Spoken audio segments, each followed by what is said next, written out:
You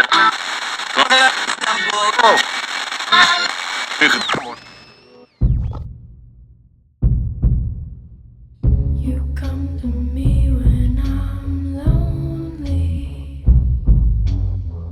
I take your hand and we go home. You cover me with your lovely. Hello, and welcome to Sasha Graham's Ghost Stories by the Fire. I'm delighted to be broadcasting from a new home, WHNY Western Catskill Radio on 93.6 FM on your radio dial. It's just after midnight. We all know midnight till 1 belongs to the dead, but right now, it also belongs to you and me. And I've been out in the wild gathering ghost stories for you. I'm inviting you to listen along with me as I broadcast from the old fire tower in Wands Hollow, New York. So for you locals listening in, we have a fog bank moving into our area from the southwest. If you are out there on the road, slow down and use those low beams. Now, for tonight's Season 2 premiere, Episode 18, Spectral Connections. Thanks to the movies, we often think of house hauntings as an open-shut case or a one-sided issue. You know the story. A young family moves into their dream home only to find blood dripping down the walls and teeming with vengeful entities. Their choice is simple: exorcise the ghosts or move the whole family out. But in tonight's episode, Spectral Connections, we discover that hauntings are often far more complex. In fact, just like interpersonal relationships with those in our waking life, we can sometimes learn to live peacefully with those who have crossed over, and they with us. After all, beyond the physical blood and bone body, aren't we all just spirits and souls? Perhaps the only difference between being alive and being dead is our human container. It is quite possible to cultivate a healthy relationship with a phantom, as we are about to find out. Our first story, Echoes of the Oil Painting, comes from Andrea Janes, who is the founder of Boros of the Dead, a company that provides New York City walking tours exploring the dark and macabre history of the 5 boroughs. Andrea Janes is also the co-author of A Haunted History of Invisible Women, a book that looks beyond the legends of maligned female ghosts and gives us their real histories. It is both a meditation on the misogyny of a ghost hunting culture that capitalizes on false narratives of sex and death, and a fascinating look at the flesh and blood women behind the ghost stories. A Haunted History of Invisible Women is available at fine booksellers everywhere. Now, Andrea's story was recorded at a Sasha Graham's Ghost Stories by the Fire event at the Barrows Intense Tasting Room in Brooklyn, New York on May 10th, 2022. So now here's Andrea Jane with Echoes of an Oil Painting. The really great thing about doing what I do is getting to hear other people's stories. Yeah, we tell stories on our tours for sure. I see some of my customers over here who have come back again and again. That's awesome. But the absolute best and favorite part of my job is hearing customers come up to me as we're strolling between stops on the tour, and they're like, "Come here. I want to tell you something that happened to me." And that's been really fun tonight because I kind of feel like I'm experiencing that all over again. Everywhere I go, once people find out who I am and what I do, that's what they want to do, is tell me their ghost stories. Alejandro, you were the first to speak. Did you say you're from Colombia? Yes, I am. So I'm an immigrant. When I immigrated from an exotic nation called Canada, I had my interview with the officer at the USCIS, and he was like, oh, hey, what Burros of the Dead, what's that? And he's like, I'm from Colombia, and let me tell you a ghost story. So I'm sitting there in my like citizenship interview, and this guy's like, growing up in my small town where I grew up, we had a guy who was a medical medium. And he could just read you, and he could diagnose you, and he would recommend things. He would diagnose you. He would like write prescriptions, and he just got all of his information from the spirits, and it was amazing. And then after like 15 minutes of hearing this incredible tale, he was like, "Oh yeah, welcome to America. You're passed." So it was really cool, and I love that. Joe, I loved the literary flourish on the end of your story as you were gaming. That little handprint came closer. That's great. I might steal that. I love that you're from Coney Island, my spiritual home. I just hop on the D train and I'm there. It's so good to be with you all. I've had customers come up to me and tell me stuff like, growing up in St. Louis, we lived in an old house, and in the basement, there was this whole secret room behind the drywall. And when we knocked down the drywall, we found an octagonal room painted blue, covered with mirrors.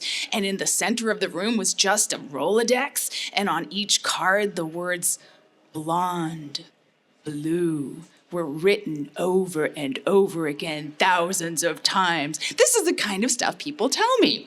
One woman told me, I am haunted by the ghost of my former lover who killed himself on my bed with my gun. These are the things people tell me. But the best story I was ever told was from a woman who lived on the Upper East Side. And I'm going to keep her name private. I'm just going to call her JM. She lived on the Upper East Side, and she told me a story. A bit of a trigger warning here. Her husband passed away, also by his own hand. Seems I attract that kind of woman on my tour. And she was like, I had recently been widowed. My husband had just committed suicide. I was bereft. I was distraught. I was on my own for the first time. And I decided I was going to do one thing I'd wanted to do my whole life that I never did. I was going to buy myself an apartment. I was going to buy myself a home. I was alone, but I was going to have a home. And me and my dog were going to have a home. And she poured everything she had into buying a condominium. And it was cheap, really cheap. Suspiciously cheap for the Upper East Side, but she bought it, she fixed it up, she renovated it. It took months and months and months, and like every cent she had was in this place. And it was such an intense renovation, like a studs down renovation, like she didn't even live in the place for the first couple of months that she owned it. She spent a lot of time at her home. She was from Long Island, and she spent a lot of time at home, and she would drive back and forth to check on the place. And it was just about the end of the summer. It was Labor Day weekend. She was driving in. She was stuck in traffic. She was checking on the place. She was in a car with her dog under her arm. She finally gets to her apartment, her new apartment, her home that she longed for so long. And she gets up in there, and she is shocked to discover that although all of the beautiful renovations have been executed to her precise specifications, the walls of her freshly painted home have been scrawled with mysterious graffiti that she can only describe as obscene. Obscene, pornographic, disgusting. She can't go into any further detail about it, but she's shocked. She's like, what? Did the workmen do this? What is going on? Meanwhile, she's looking at this, aghast, and her dog has wriggled out from under her arm, run out the door, has sat in the hallway, and refuses to cross the threshold, won't go into this apartment. He said, I'm not going in. And she's like, okay, this is weird. She goes downstairs, and she's talking to the doorman of the building, and she's like, this is really strange. My dog hates this apartment. He won't go in. There's some writing on the walls. It's very upsetting. I don't know what is happening. And the guy just says, oh, Mrs. Spencer is back. Mrs. Spencer is back. Turns out, apparently, there was a woman named Julia Spencer who lived in that house before her with a really, apparently fairly famous and wealthy family. She's got a pretty good pedigree. She apparently was the niece of J.P. Morgan. Back before the building became condominiums, it was a single-family home. It was a mansion, and it was this fine lady's home. So suddenly, this woman's got to contend with the fact that her dream home that she's sunk every cent she has into is haunted by Mrs. Spencer. But she's like, look, I'm not going anywhere. I'm going to do something about this. And she brings, and this is her terminology, she brings a voodoo priestess from New Orleans. She flies her up from New Orleans. And she has her come in and she has her cleanse the house. And they do a ritual. And she's like, it was like something out of a bad horror movie. It was really cheesy. It was really over the top. And I'm like, this is not going to work. This is insane. And yet, lo and behold, by the time they're done, it's about 2:30 in the morning, she feels a strange sort of peace settle over her. And she feels calm. And she's like, I feel as though this is actually effective. And they do this very weird thing. They go around knocking on the doors of every other apartment in the building. It's 2:30 in the morning. And they're like, listen, we just had this cleansing ceremony and we're here and we would like to offer you a chance to have it done in your apartment as well. And not one single person slammed the door in their face, which is astonishing because I'm pretty sure I would have. Anyway, so she's feeling good. She's feeling confident. She's like, I'm going to move in. This is done. It's finished. Close the book on Mrs. Spencer. Goodbye. She moves in. But fairly soon after she moves in, some strange disturbances start to happen in her apartment again. And she's like, I don't feel like I'm alone. I feel like there's a presence here with me. She's later cleaning out her storage unit in the basement, and she finds an old oil painting buried beneath layers and layers and layers of years and years and years of junk and detritus like you find in a basement. She's like, this is an oil painting of, I'm pretty sure this is a Mrs. Spencer. So she consults her friend from New Orleans again. She says, what should I do? And she is told that she should put this oil painting in the lobby, which she does. She's already like on the board at this point. She's on the condo board. She's like, we're going to put this painting in the lobby. We're going to do it. And her friend from New Orleans says, you should always have fresh flowers by the painting and in your apartment at all times. So she has fresh flowers by the painting. She has fresh flowers in her apartment at all times. And she says that eventually the disturbances became more and more innocuous, more and more gentle. And as time passed, and as the fresh flowers were maintained, and as the portrait had its pride of place in the lobby, eventually, when the spirit would wake her up at 3 a.m, which it did with regularity, it would just wake her and speak to her, just be a presence next to her bed. It became a sort of benevolent, comforting presence. And somehow made her feel less lonely in her widowhood. And she formed a sort of bond with Mrs. Spencer. It's a kind of beautiful story. And in the end, even the dog learned to put up with her. That woman, by the way, is Joan Rivers.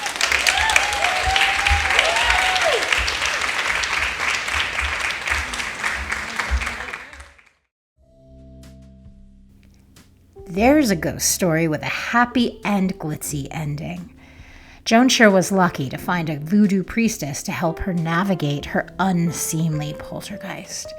But sometimes, as our next storyteller found out, you don't have to look too far for advice on how to make friends with a specter who is keeping you from getting your freak on. Neysa Lozano is an actor, performance artist, and intuitive tarot card reader who often appeared at my Sasha Graham's Spirited Away paranormal and psychic event. Neysa told her story on the same evening as Andrea Jane's ghostly tale on May 10th, 2022. By the way, you'll often hear my voice interacting with the audience and introducing storytellers at my crowdsourced ghost story events, as in the case of the following story. Now, here's Neysa with The Unknown Roommate.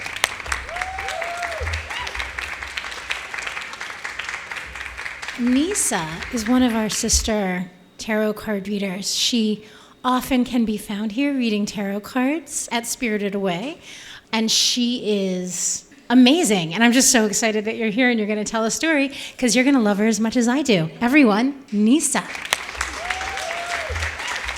Oh, thank you. That was so lovely. So I have I have interactions with ghosts often. When I was a kid, I came out and I told my mom, like, Mommy, there's a man in my room.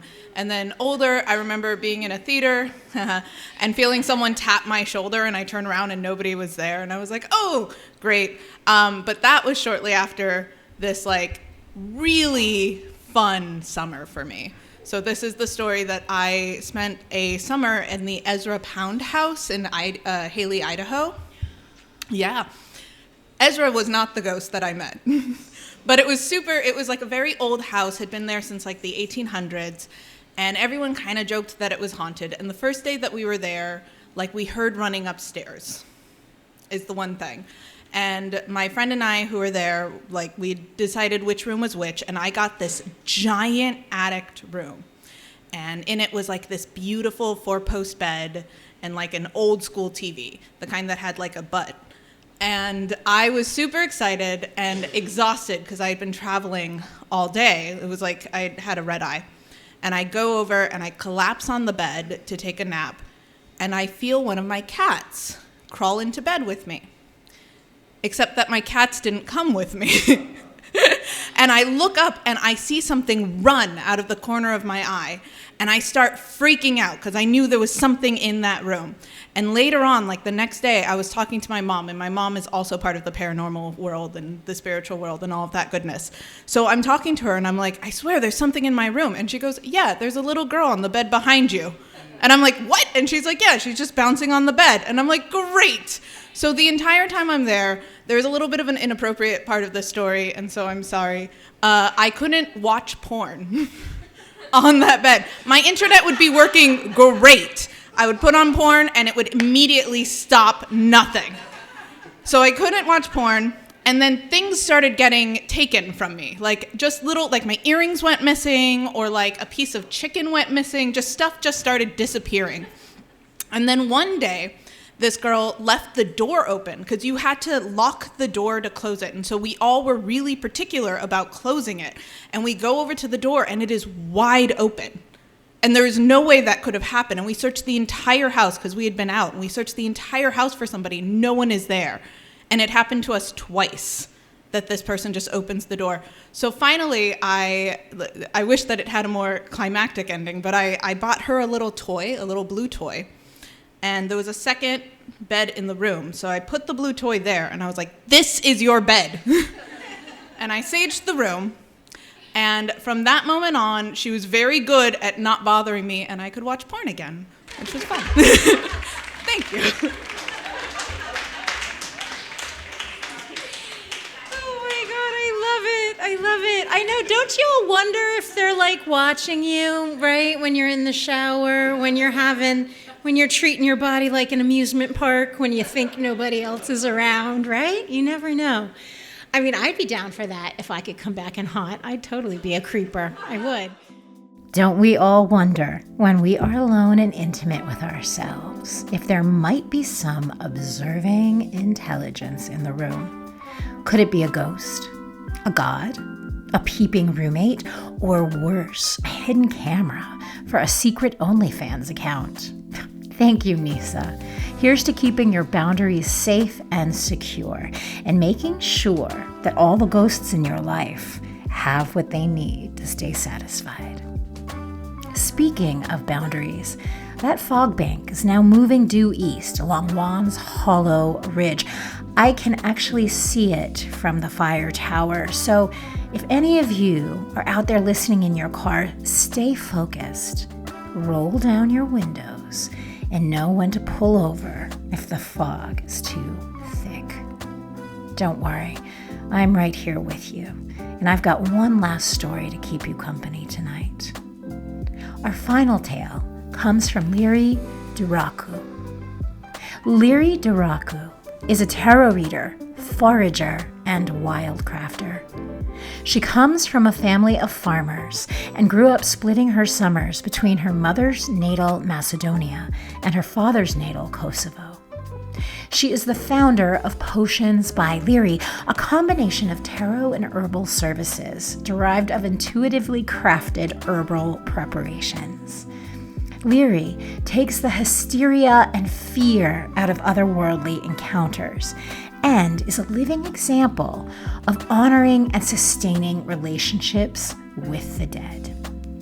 Her story, The Golden Mirror, was recorded May 10th, 2022 at a Sasha Graham's Ghost Stories by the Fire event at the Boros Intense Tasting Room in Brooklyn, New York.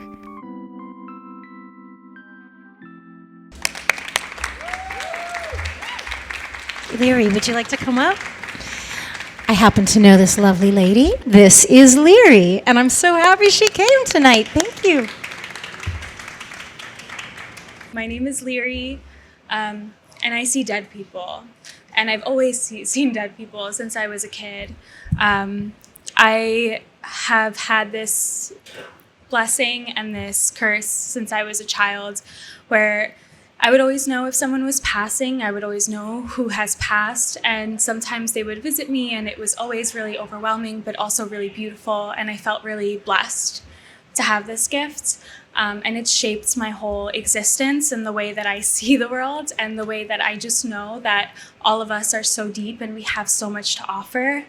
And I don't know, I mean, now that I'm older, I feel so grateful for the life that I've lived and the people and the not people that I've met.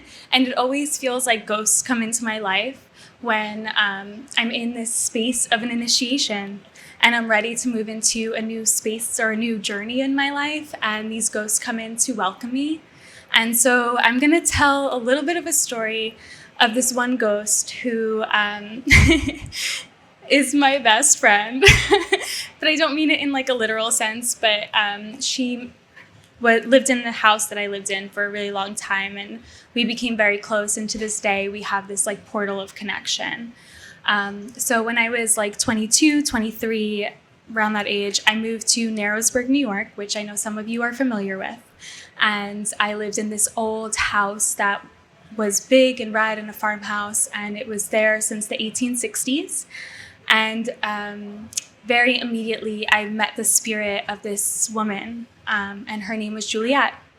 And we had this really intense connection, and I knew that she had been there for a long time, and she would communicate to me pretty easily just what she wanted and what she needed. And we had this reciprocal relationship and friendship. And I was in a really interesting space in my life where I was really young, but also felt a little old to be doing what I was doing. And she helped guide me through that space. And it almost felt like every time I called upon Juliet, I called also upon a deeper part of myself, where I knew that I could be more than what I was, and that I had the potential to grow past who I am in this moment. And Juliet was this spirit or this ghost that also was that potential. And so every time I was in communion with her, or in relationship with her, conversation with her, I was also in conversation with myself. And we had this really beautiful reciprocal communication. And I found this gold mirror in the basement of that house. And every place that I've ever lived since then, I've brought that gold mirror with me. And whenever I need a little bit of encouragement, or just like a moment of somebody feeling like they have faith in me, I look in that gold mirror and I ask for Juliet to come forward. And that day I will always find either feathers or gold beads or a crystal that shouldn't be there. And I know that that was Juliet's way of saying like, yes, you're in your next stage. So I don't know if this is much of a ghost story, but it's more so this combination of like, is it psyche? Is it spirit? Does it really matter? It's all coming from this space of encouragement, of growth and expansion. So no matter what, it's part of who we are. So thank you guys all for listening to me tonight. Thank you.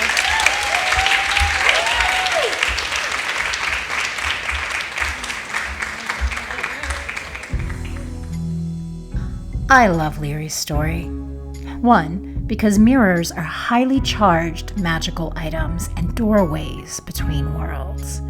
But 2, Liri's story, her attitude, serves as a reminder that the energy of the universe is always sending you messages. The question is, are you paying attention? Are you open to the messages that are coming at you? For any listeners who are curious about communicating with the dead, one of the easiest ways to do it is by using tarot cards. Tarot is much less intimidating than a Ouija board, and you only need yourself and the cards. Hold the tarot deck in your hands and clear your mind. Simply ask the space you're in, or the presumed ghost, who they are.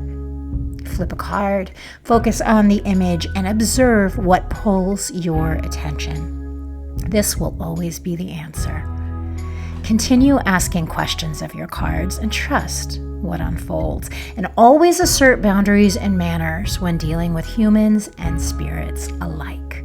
Now, for more information on beginning a tarot practice, see my book, The Magic of Tarot, available at bookstores everywhere or through my website at sashagraham.com. Speaking of which, do you have an interesting ghost story? I'd love to hear it and maybe have you on my show. Drop me a line at sashagraham.com and put ghost stories in the subject line. That's all for now. I'm your host, Sasha Graham, signing off for tonight on WHNY Western Catskill Radio in Wants Hollow, New York on 93.6 FM. Stay spooky. Stay cozy. You don't have to be afraid of the dark.